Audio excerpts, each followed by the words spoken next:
This is Adam Watson. And Robert Diaz. You're listening to the Darkslinger Mafia podcast. So I have another new con announcement, second con announcement of 2018. I will be at the Hillsborough Comics Fest 2018, coming up at the end of the month, on the 24th and 25th of February. Where's that at? Hillsborough? Yeah, I just said Hillsborough. You're right. That was pretty shitty. I'm going to keep that attention. in. I don't care. Yeah, it's going to be at the Hillsborough Public Library. They're doing their own library Comic-Con. I've been wanting to do a Comic-Con at a library for quite a while, but I haven't had the opportunity. I actually pitched doing one to the Oregon City Library last year, but they never got back to me. So, why a library? Libraries are actually really good for cons, or anything. I actually have an open invitation to do a signing at the one here in Malala at any point in time that I want to.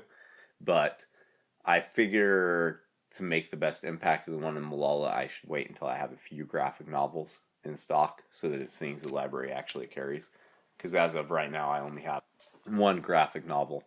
So I wanted to wait until Chronicles von Helsing hardcover, maybe the Bovine Morte trade, were in stock so that I had something that people could check out from the library and something that I could sell there too. But libraries allow authors to sell their wares there for no cost to you, number one. So when you do like a library con, you don't pay anything to set up at them, which is awesome because they're seen as library community events.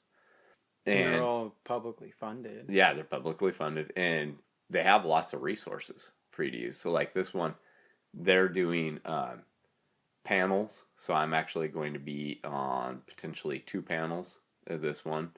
They're doing workshops, which I would really like to host a workshop, but I can't think of a topic that would be good for one.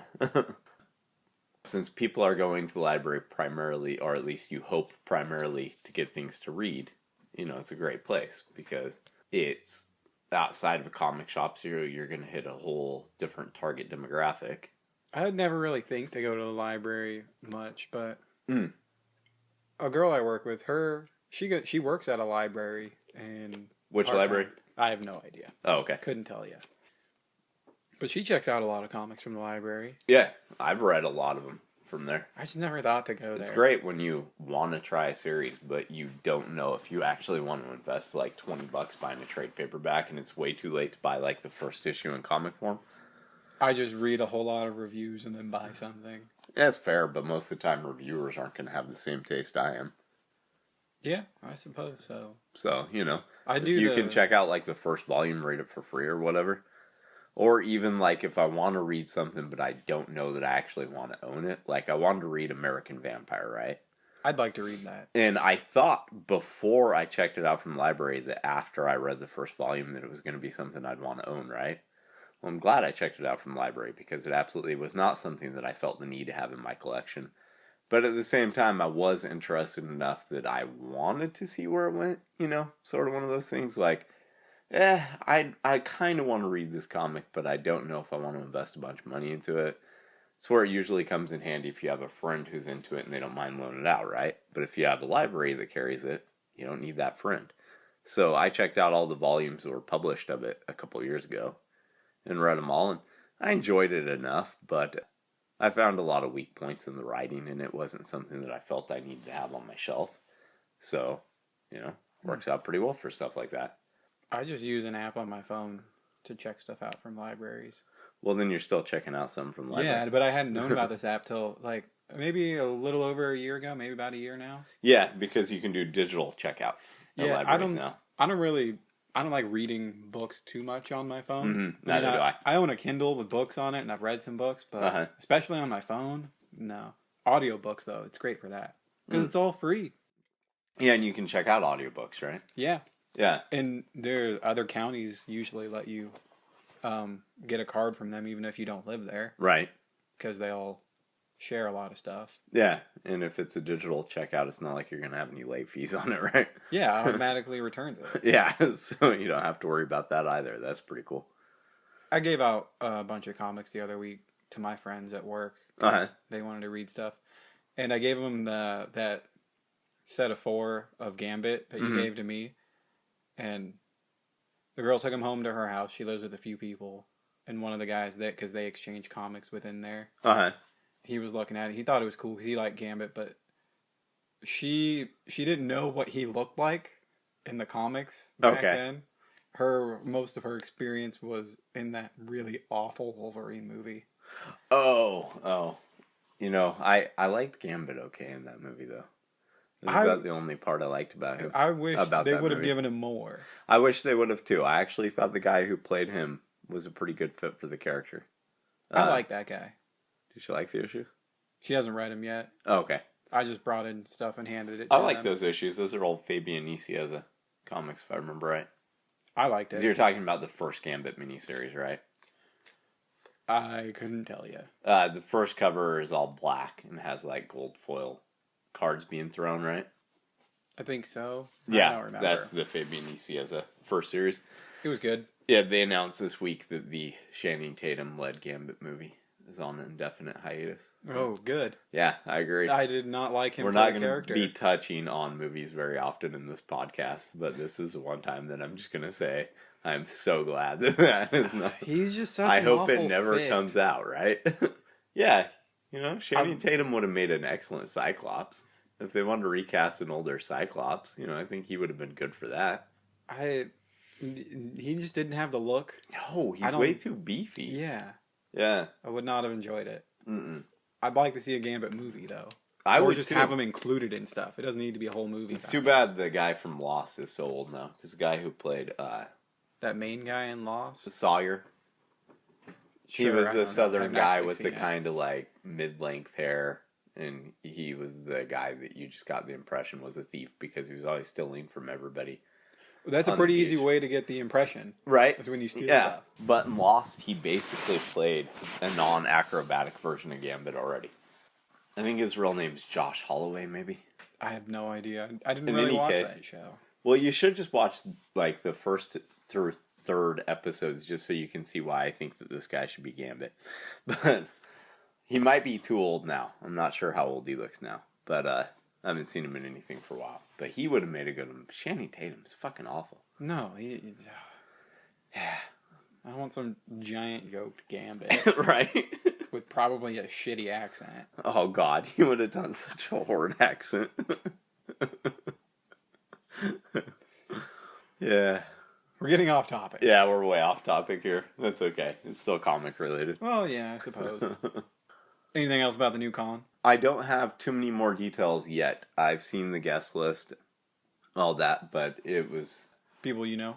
Yeah, people that I know. There's quite a few local comic celebrities, I guess you'd say, that are going to be at the show. Quite a few people from like Dark Horse and Image, because both those companies are in Oregon now. Dark Horse always has been, but Image moved here recently. Oh, I didn't know that. Yeah, and so... Where'd they set up shop? I think in Portland, but honestly, I haven't really looked, so... You think are they going to like open their own little place? You mean their own little place, like their own store or something? Yeah, because, Dark Horse and Things kind of seem to have a thing going. Yeah, Mike Richardson owns both those. Yeah. I don't think so. I don't know, though. Fantagraphics is in Seattle, and they have their own bookstore. They have the Fantagraphics bookstore, but... I didn't know that. Yeah. Fantagraphics also publishes a lot of stuff that's more literary, though. So them having a bookstore makes a lot of sense. Things from the World might belong to the same guy that Dark Horse does, but it doesn't even put a primary focus on Dark Horse stuff. So it used to be, the Predator and Aliens that are in the Dark Horse window when you go driving down that main street? Yeah. Those used to be in the windows at some of the Things from Other Worlds locations. And then they took them out at some point in time. And they used to have more like Hellboy on the walls and all that kind of stuff, right? But now when you go in there, it's all Funko Pops and Marvel and DC stuff, right? And so you can't even tell that it's a Dark Horse store because they don't carry that much Dark Horse stuff. It's just good business then. I guess. What they're thinking. I guess. I don't know. I think that if I had an asset of 7 stores...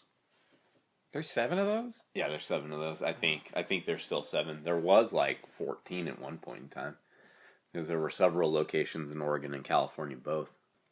But if I had a bunch of stores, I think I'd be using them to pimp my comic company as much as possible, you know? Yeah. Like definitely. everything somebody bought would come with a promo, which they do those really cool bags that feature Hellboy.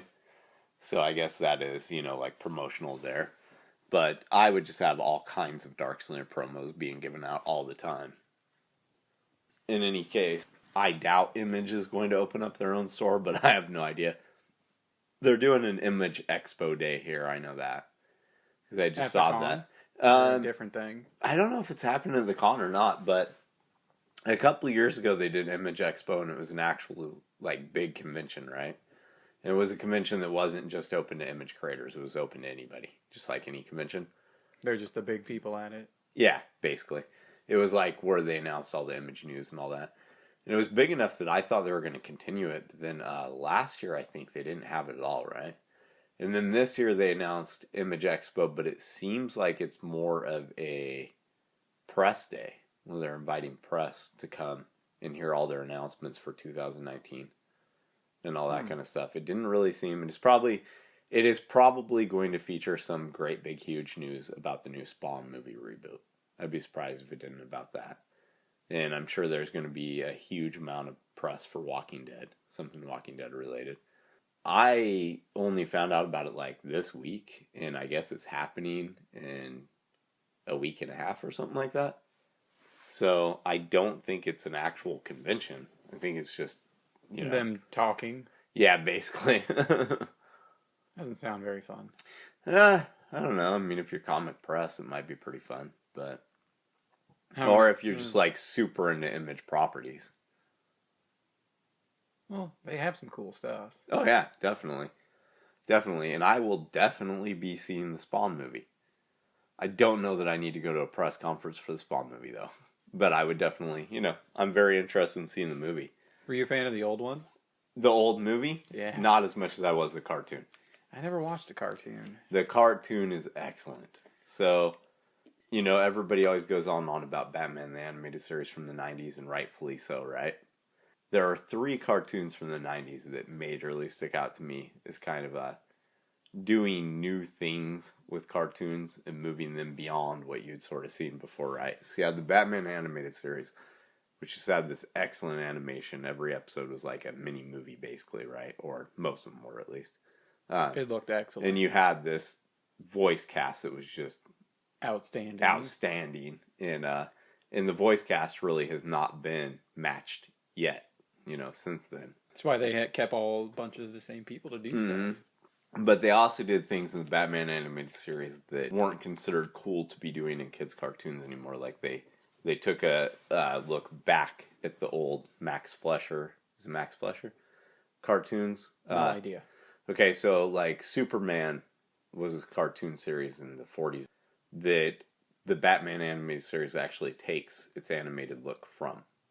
They used the basic way that cartoon was kind of set up and looked to base the Batman Animated Series off of, right? But they did it in a new way. But around that time that the animated series came out, you know, you had like Ninja Turtles being goofy on CBS. And you still, I think Garfield might have still been on the air. Like, most cartoons were really friggin' goofy at that time, right? They're really childish. And then all of a sudden, the X-Men animated series and Batman animated series come out.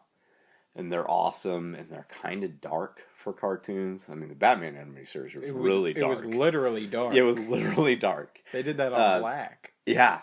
But they took that animated series, had like a 40s nostalgia feel mixed with a modern day sort of thing, you know?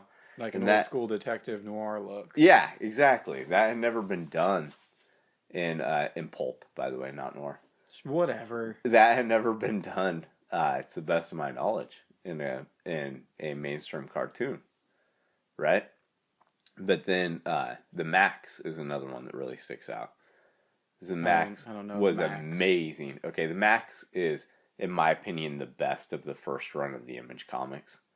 It was technically superhero, but it was more about like the ego and the id and all that. So, like, the Max was about a big mental landscape, right? The cartoon was something that only went, I think, one season on MTV. And in the cartoon, it mixed like animation with still imagery from the comic, with like even scenes that I think they use live action actors for, and then just kind of animated around. Like, there's all kinds of just different techniques being used in this cartoon, right? And the cartoon itself was just excellent. So well done. But the other one was Spawn, the animated series.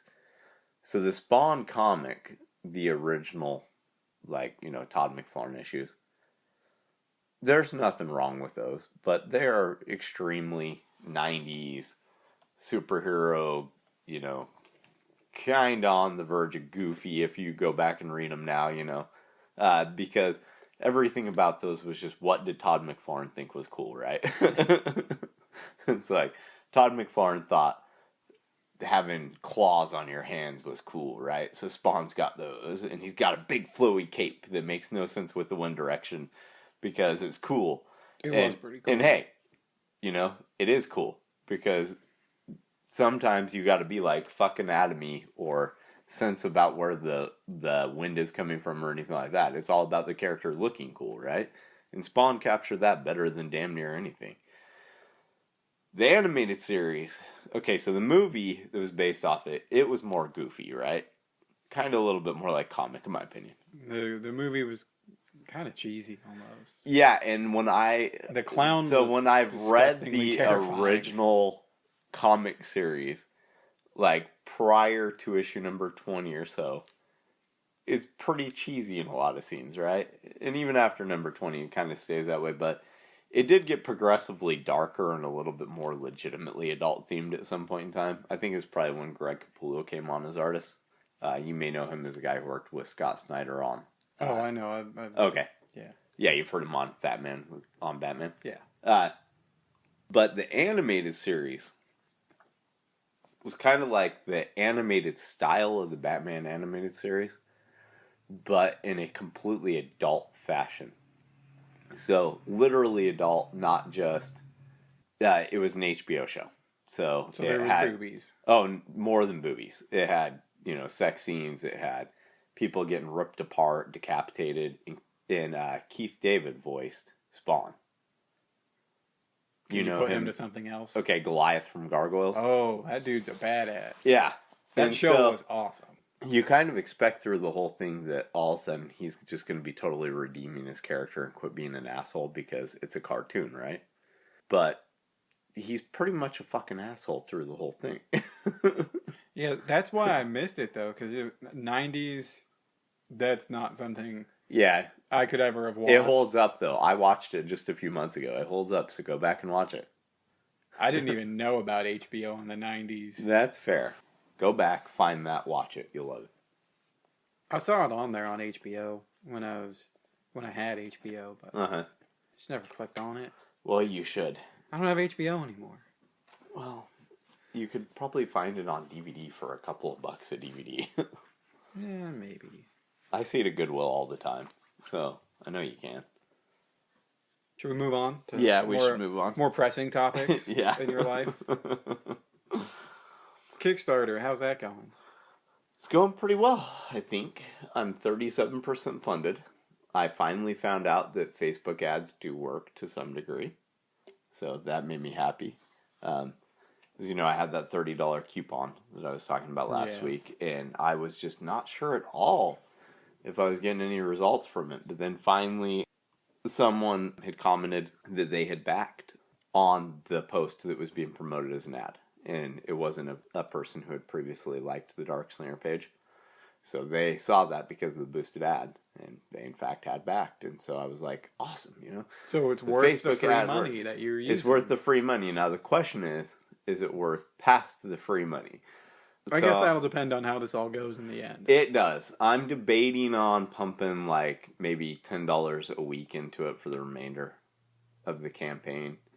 And just kind of seeing if maybe I could get at least a couple more backers, On the one hand, spending $20 isn't a whole lot of money. But on the other hand, $20 more could make or break. It could, either way, though, really. Because it's like, oh, it didn't fund and I spent $20 to make it not fund, So that would stink in a way. But On the other hand, if it doesn't fund, I'm most likely going to be relaunching it at some point.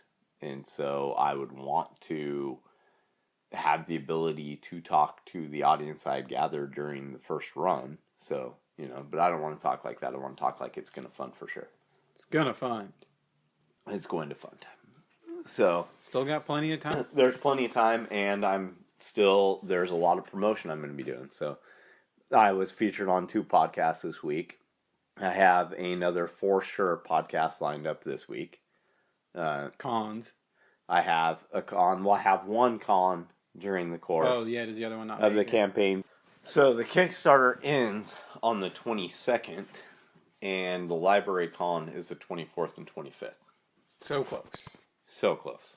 So I won't be able to use it for promotion of the Kickstarter itself, but hopefully I'll be able to show up there with a Kickstarter that's just successfully funded.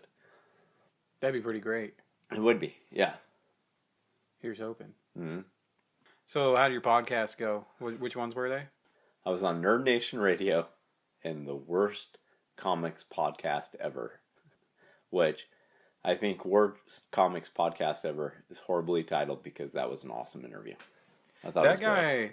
For the few hours that we saw him, he seemed to do really well talking to all the people. Yeah, he was extremely easy to talk to. So normally if I do a podcast, it's not this one or the Comic Collaborative. I'm very, very nervous because I don't have the ability to edit out my ums and so on and so forth. Like if I'm doing this and I'm like, forgot what I was going to say. We can sit here staring at each other for 5 minutes and I can go back and edit out that 5 minutes if I need to, right? Now just let it run a blank space. There are podcasts that do that. That's pretty bad podcast. If I am on someone else's, I don't have any abilities like that, right?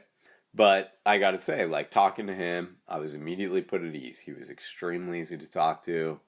He asked a lot of questions that were super good questions. And we focused a lot on the emotions that went into creating Ghost Assassin, which I'm not very often asked about when I do interviews. And that's when the tears started, wasn't it? Just about, actually, because I started talking about when I wrote the storyline Mercy, which was actually in Ty's hospital room. Oh, yeah. So, yeah, I will admit I did damn near start crying when I was talking about that. So, on the Nerd Nation Radio, I thought that one went really well as well. I was a bit more tired in that one, though, because we did that early in the morning. So, I don't know if I was completely on my A game. I'm hoping I was, but I noticed when I listened to it over again that there were longer pauses before I answered a question. And I don't know if that's chalked up to the lag from the phone call, which I think is actually what it was. But in my head, I sound like I'm more tired because it's taking me longer time to respond to the questions. But I thought that one went really well. We talked a lot about the business side of selling comics. He was incredibly interested in the fact that I managed to sell Ghost Assassin Prelude in just as many tattoo shops as what I did comic shops back in the day, or close to the number anyhow. So I liked being able to discuss the business side of things. I don't very often get to discuss the business side either. So on the Worst Comics Podcast Ever, I got asked more about the emotions that I never get asked about. And on Nerd Nation Radio, I got to talk about the business side, which I never really get asked about. So you had to cover a whole lot of your bases there. I liked being on these two because I covered a lot more than I standardly get to when I'm being featured on other people's podcasts. Of course, when I'm on this podcast, I can talk about whatever I want. But, when you're in the confines of answering questions that you've been asked, then, you hope somebody came up with some good questions. But I got to say, Colin and Gene were both incredibly easy to speak to. And what was his name? Colin and Gene. Oh, okay. Colin from the Worst Comics Podcast Ever, okay. And Gene Hoyle from Nerd Nation Radio. Never heard of Nerd Nation. I had first heard of them when Ben did his Kickstarter. He had an interview on there. And I listened to him occasionally ever since then. Yeah, I guess if you don't really seek out comic podcasts, though, you probably haven't heard of a lot of them. I don't really seek out a whole lot of podcasts. If I listen to different podcasts, it's just because someone suggested it. Right. And then I'm like, okay, I'll check that out when I get around to it. Yeah. I try to listen to as many of them as possible, but there are so many of them. There's so many podcasts in general. Yeah. Yeah. Here's another one right here. Right. Do they have their podcast put up on like different platforms to listen to? Yeah. Or is it just a website or what? Because I get my podcast on Google Play. I believe that both of them are on various platforms. We still need to add this one to various platforms. That's going to be a big to-do after the Kickstarter has ended.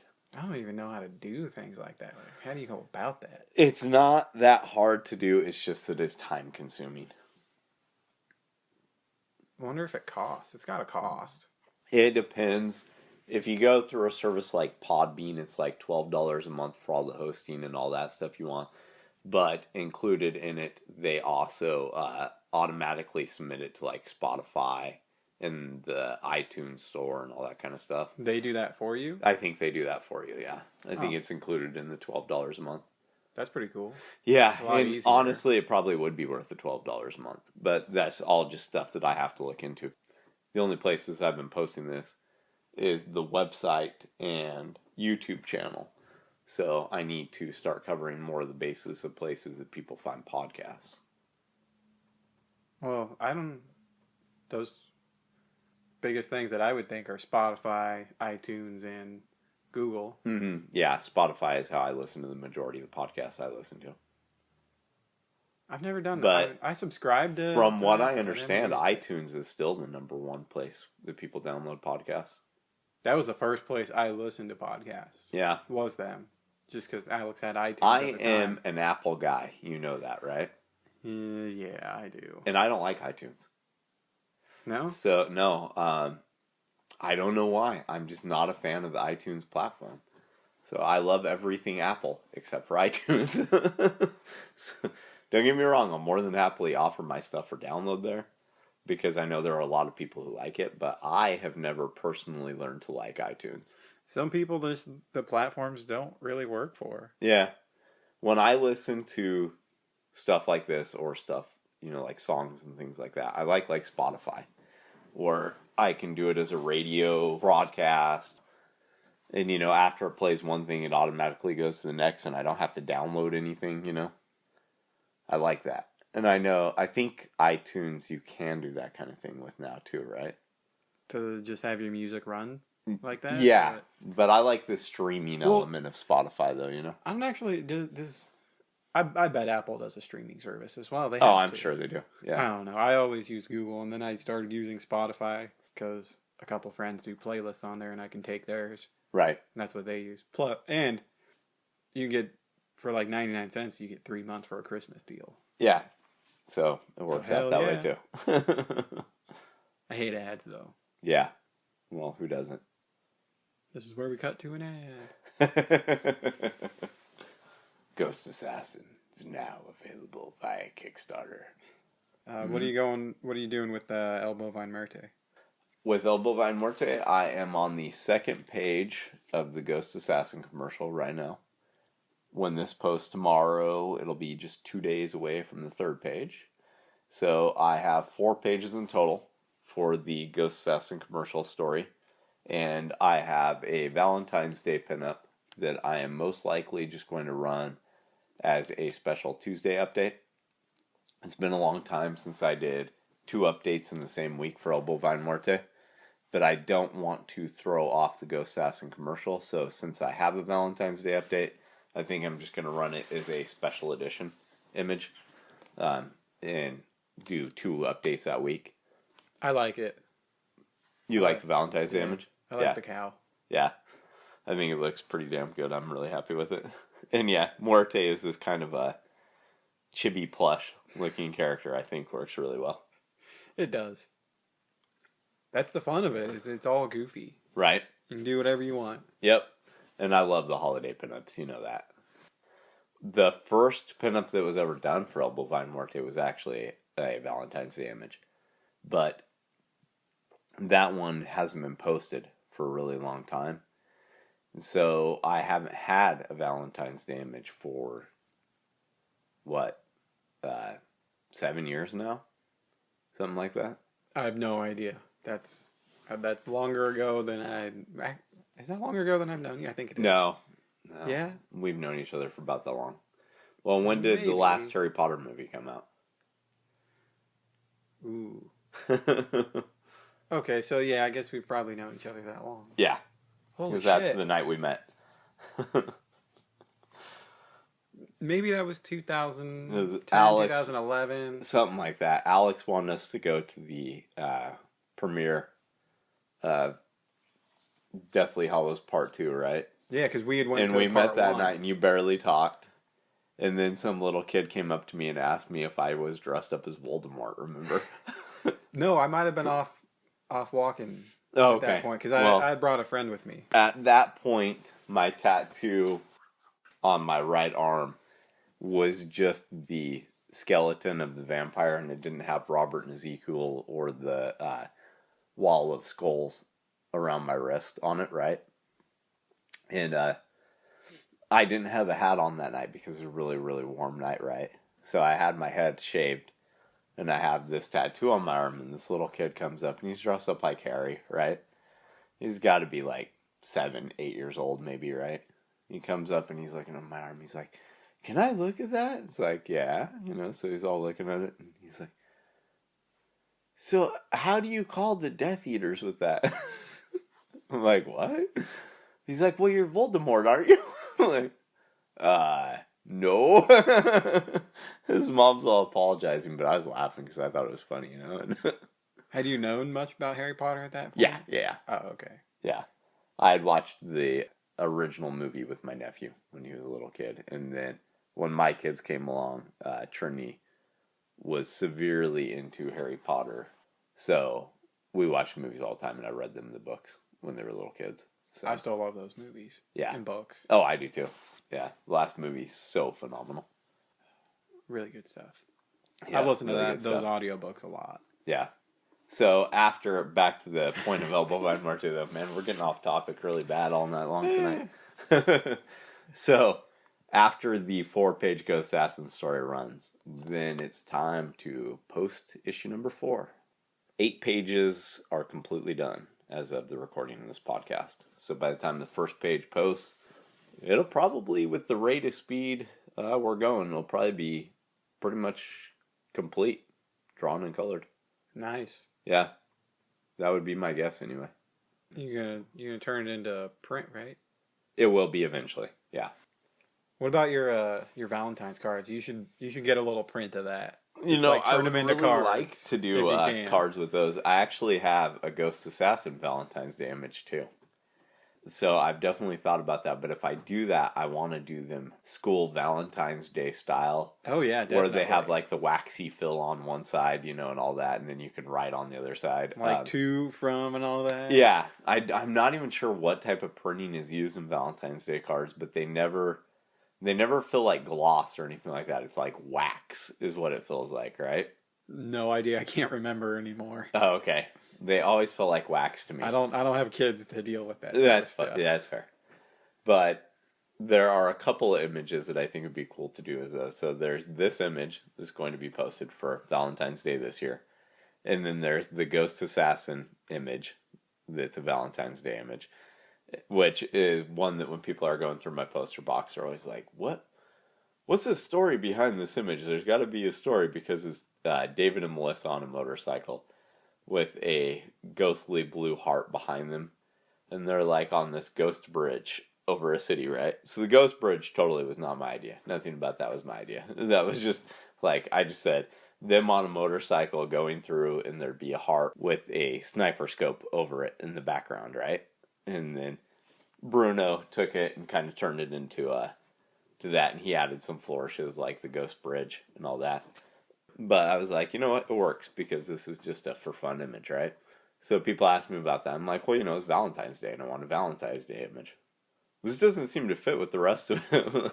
Yeah, I get that, but that's okay because this is a Valentine's Day. It's just a one-off. So doing that image kind of showed me that people don't like it when I step out of the main world with series like Ghost Assassin. But they love it when I do it with El Bovine Muerte.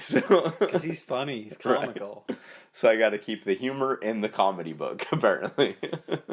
That's understandable. But anyway, for the pro smoking commercial, there's those 2 panels where Le Mime is talking about chocolate being in cigarettes.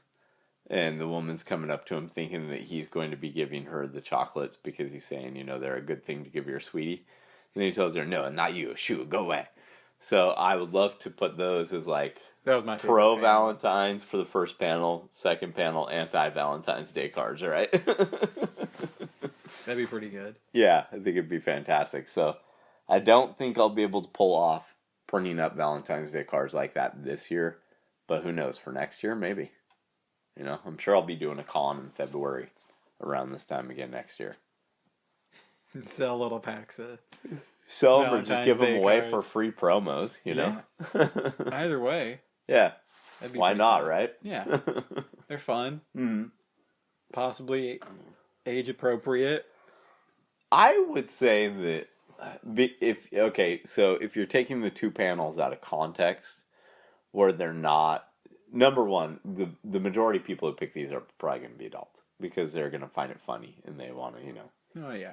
But number 2, if you take the 2 panels from the pro smoking commercial out of the context of them being in the pro smoking commercial, have no context for it, then they're still age appropriate, right? Yeah. In this year's pinup, that works. Mm-hmm. It totally works for all. Oh, yeah. Ages. Yeah. Absolutely.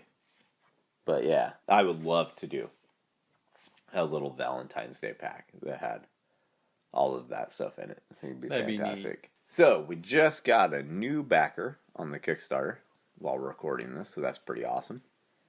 Now you're at $1,457. Yep. And what's the percentage at? Is it still 37%? I don't know. Doesn't say exactly right here. Here, I'll do that. Well, you can go ahead and ask me anything you want while I'm doing this. Ask you anything? Yeah, ask me anything. No, I got nothing. Oh, so speaking of Ask Me Anything, so I've been invited to host my own Ask Me Anything on a site. Have you ever heard of these? Reddit does it. Okay. That's where I know it from. A whole lot of people have done. There's this website that does Ask Me Anythings, and I looked at it, and they've attracted some pretty big people. Like, there was an editor from Forbes magazine on there. Some things like that, and they asked me to do one in the comics category. So I'm going to be doing that. If I can, I'm going to set it up during the course of the campaign, and it hasn't updated yet. So I believe that puts me up to 38%, I think. I'm going to be doing it during the course of the campaign, so I should have some news on that pretty soon. But they do them for 2 days. I've never participated in anything like that before, but if I understand correctly, it's just people asking you just whatever questions they want the answers to, and you answer them, and it's pretty straightforward, right? So it's kind of giving the internet ability to interview you in a way that's a little bit different than Twitter or Facebook. Yeah, no, I don't think people go into, you don't like dive deep into the questions too much, It's just like, oh, well, I'm going to give you this short answer. And then I looked around at the other comic creators that were hosting them on their site, and it looked like each of them had about 40 to 45 questions. So that seemed like a pretty decent amount to me. Yeah. So I am going to be hosting a Kickstarter live where I'm kind of going off the same premise where people can ask me any question they want about Ghost Assassin, anything related to Darkslinger, anything like that. And I'm going to be doing it live from the I Like Comic Con coming up this weekend. So I was all set to do a live stream this last Saturday, but I should have checked the equipment first. So before I launched the Kickstarter, I knew I wanted to do some Kickstarter live type stuff, but I've never done any of the live streaming before. How exactly does that work? You go in there, and I didn't know you were actually supposed to schedule a day that you did it on. So apparently you're supposed to schedule it so that you have some time to talk about it, and it shows up on your campaign page so that people know if they want to show up during that time period, they can, right? All that kind of stuff. I should have looked into it a little bit more beforehand, but I'd seen people doing it, and you can launch one at any point in time you want to, but I went ahead and decided I was going to do one because I had already told people I was going to do one, so I went to do it at 8 o'clock on Saturday, and I went to do it, and I'm not sure by the error code it gave me if the webcam on this computer isn't strong enough or if it was that my Wi-Fi wasn't strong enough. It was one of those two. In any case, I'm getting a better webcam, and on Saturday, I'm going to be live streaming from the con. So that should be a lot of fun. Full-on video live stream. Yes, video live stream. Oh, nice. So the way it works is you can see the picture of yourself as you're recording, and then you have the Q&A bar, and you can live stream simultaneously on Facebook as well. So you have the little Q&A bar where people can pop up and ask you questions, and then, you go through them and you answer the questions as they come up, and you can see who's in the stream. What day are you doing that? I'm going to be doing that on Sunday. So Sunday at 3 o'clock. How long does it last? I would assume just as long as, you're getting questions and all that kind of stuff. So probably you don't, half hour to an hour. Oh, you don't have like a set time frame? No, I don't have a set time. If people are still asking questions, they're enjoying it. Who knows? I might let it go for 2 hours because Sunday at 3 o'clock is going to be dead zone of the con. It's going to give me something to do, and I'm hoping that I might be able to have a few special guests as well. There's quite a few comic creator friends I have. That'd be who neat. At least just stopping by, and I want to see if I can bring a bit of con experience to some of the folks who may not be able to go to the con itself. Bringing the con to you. Mm-hmm. That's my hope from the limited view of my booth, anyhow. Man of the people. So it seemed fun to me. If I were going to watch one, I would. I have watched a few of them, but if I were going to watch one, I think it'd be a little bit cooler to see one that was happening at like a con or a store, something like that. Yeah, rather than just like someone sitting there. Yeah, exactly. Even though we're just people that we're just people sitting here right now, yeah. So if it goes well, who knows? I might be doing a few more of those after the Kickstarter ends as well. Maybe I'll do one at each of the shows we're at. Because we always have a time period where we have like an hour to kill. There's always a dead zone. Right. Without fail. So, it doesn't always have to be Kickstarter Live, but there's YouTube Live and Facebook Live, all that kind of stuff. So in any case, if it goes well, then maybe I'll incorporate this into a normal marketing strategy. Well, no matter what, it kind of seems like it could be a good marketing strategy. Yeah. And just something to honestly just kill the time, too. Gives you something to do. Yeah, exactly. Because most shows, even the biggest shows, it hits 3 o'clock on a Sunday. We don't have much to do at that point. Just twiddling your thumbs. Right. To pack up. Yeah. This is kind of like 3 to 4, and then all of a sudden at 4 o'clock, you get all of the last minute shoppers, right? And that kind of lasts until 5. And in between the 4 and 5 hours, also when the other vendors will come hit you up. So, generally other vendors will hit you up very first thing in the morning and the very end of the day. But there's that kind of like 2 to 4 o'clock range where you might get 1 or 2 customers if you're lucky. But generally, most of the people have already seen the majority of what's at the show and they've already cleared out of there. Now, you've been to enough cons with me. I know. The dead zone's the worst. Right. And the dead zone definitely can be. Speaking of marketing strategies, you have not asked me yet how the Thunderclap it ended up. How did your Thundercats hoe go? Thundercats hoe. So, one of the things that I feared as I was going into it was that the vast majority of people who had signed up for my Thunderclap it were already sharing the campaign. Yeah, but the point of that one was to get out to all their people too, wasn't it? Right, but it's going to be the same group of people seeing it no matter what, because if they shared the Kickstarter, yesterday and then they're sharing it today again via the Thunderclap, it's not going to make a difference what they're sharing it through. If it's directly through the Kickstarter, they're sharing my post or they're sharing the Thunderclap it. Well, you have to assume that's assuming that they did share it.